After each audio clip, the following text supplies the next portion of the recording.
Hai, halo, aku Feby.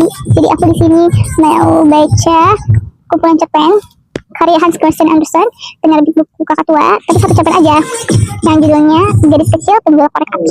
Kalau mau baca semua kumpulannya jangan lupa beli bukunya ya. Aku hanya baca satu cerpen saja. Gadis Kecil Penjual Korek Api. Hawa udara sangat dingin, salju sedang turun dan suasana sudah mulai gelap. Ini adalah hari terakhir menjelang tahun baru, hari terakhir di penghujung tahun. Dalam cuaca dingin dan gelap ini, seorang gadis kecil yang miskin melangkah menyusuri jalanan. Ia tak beralas kaki dan tak bertopi. Tadinya, ketika berangkat dari rumah, ia pakai sendal, tapi sia-sia saja. Sepasang sendal itu sangatlah besar, biasa dipakai oleh ibunya. Begitu besarnya sendal itu, sehingga si gadis kecil menyilangkannya ketika ia bergegas menyeberang jalan untuk menghindari dua kereta kuda yang melintas cepat sekali. Ketika sedang mencari-cari, seorang bocah laki-laki menemukan sebelah sendalnya. Si bocah bilang, "Andai aku punya anak kelak, maka aku bisa menggunakan ini sebagai buayan."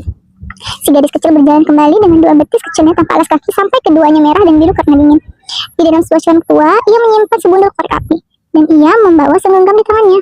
Tak ada seorang pun membeli korek apinya hari itu, dan tak ada orang memberinya uang barang seperak. Ia berjalan, lapar dan kedinginan, dan kelihatan begitu murung. Kasihan sekali. Serpihan-serpihan salju menjatuhi rambut pirangnya yang panjang yang melengkung begitu indah di seputar lehernya. Tapi ia tidak memikirkan penampilannya. Cahaya lampu bersinar dari balik semua jendela, dan ada aroma harum angsa panggang di jalanan. Soalnya itu adalah malam jelang tahun baru, dan si gadis kecil berpikir begitu pula. Di sebuah sudut antara dua rumah, di mana salah satu rumah menjolok lebih ke depan dibanding rumah sekitarnya, ia duduk dan meringkuk. Kedua betis mungilnya ia rapatkan, tapi ia masih saja kedinginan, dan ia tidak berani pulang karena belum berhasil menjual korek api. Belum mendapat sekeping uang pun, si ayah akan memukulnya. Lagi pula di rumah hawanya juga dingin. Mereka hanya punya satu atap di atas kepala, dan angin biasa menyerempet masuk. Meskipun celah retakan sudah ditambal dengan jerami dan kain bekas, tangan mungilnya hampir mati rasa karena dingin. Oh, gadis kecil penjual korek api bisa melakukan banyak hal menarik. Andai ia berani mencabut sebatang korek dari dalam bundalan, menggoresnya pada dinding dan menghangatkan jemarinya.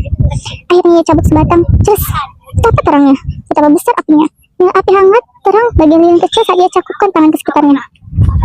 Tapi nyalanya aneh. Tampak bagi si gadis kecil di atas oleh ia duduk depan kompor besar dan besi berkilat yang kenop dan alat pengaturnya terbuat dari kuningan. Api menyala penuh berkah, menghangatkan begitu nyaman. Tapi apa ini? Si gadis kecil sudah mulai meluruskan kedua kaki ke depan agar mereka bisa lebih hangat ketika tiba-tiba nyala api padam. Kompor itu lenyap. Ia duduk dengan sebatang korek api yang habis terbakar di sebelah tangan. Ia goreskan lagi sebatang korek api baru, menyala dan bersinar. Dan ketika mengenai dinding, maka permukaannya menjadi tembus pandang bagi kerudung. Ia bisa melihat tepat ke dalam ruang keluarga di mana ada meja dilapis tapak putih mengilat dengan porselen indah di atasnya, dan uap harum angsa bakar yang diisi dengan krem kering dan apel tercium udara. Dan lebih mengagumkan lagi, daging angsa itu meloncat dari atas piring, berjalan canggung melintasi lantai bersama garpu dan pisau di belakang punggung, menuju tepat ke arah si gadis kecil. Lalu, api padam, dan ia hanya bisa melihat dinding tebal dan dingin. Si gadis kecil memantik sebatang korek lagi. Kali ini, ia duduk di bawah sebatang pohon natal tercantik. Pohon itu bahkan lebih besar dan lebih penuh hiasan dibanding yang terlihat olehnya dari bilik pintu kaca rumah saudagar kaya beberapa hari kemarin.